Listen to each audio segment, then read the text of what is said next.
নমস্কার।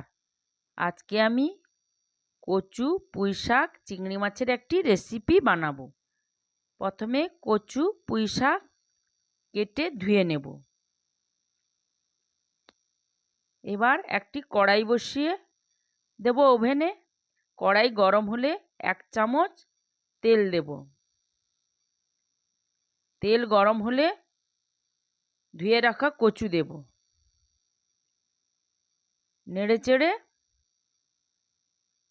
পুঁইশাক দিয়ে দেব।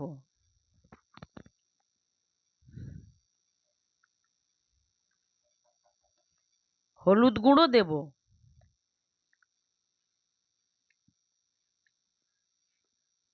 পরিমাণ মতো লবণ দেব।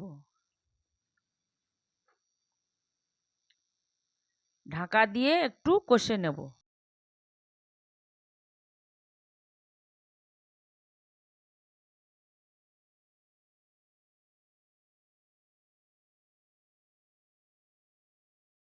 কচু পুঁইশাক সেদ্ধর জন্য জল দিয়ে দেব।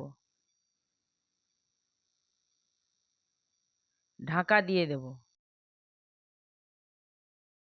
আমার রান্না যদি আপনাদের ভালো লাগে অবশ্যই লাইক, শেয়ার এবং সাবস্ক্রাইব করবেন। কচু পুঁইশাক সেদ্ধ হয়ে গেছে। এবার কচু একটু ভেঙে ভেঙে দেব। এবার নামিয়ে নেব।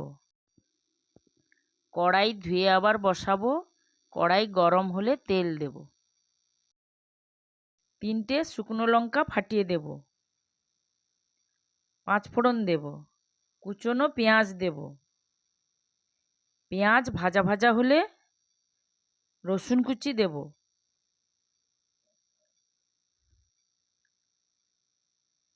লঙ্কা বাটা দেব।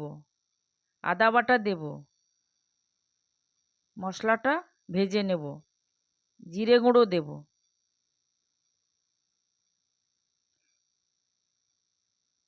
চিংড়ি মাছ নুন হলুদ মাখিয়ে দিয়ে দেব। চিংড়ি মাছ ভাজা ভাজা হলে সেদ্ধ করে রাখা কচু পুঁইশাক দিয়ে দেব।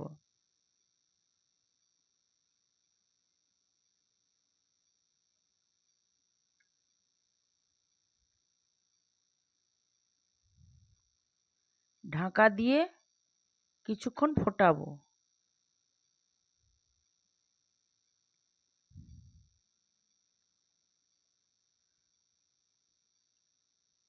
আমার কচু পুঁইশাক চিংড়ি মাছের রেসিপি হয়ে গেছে।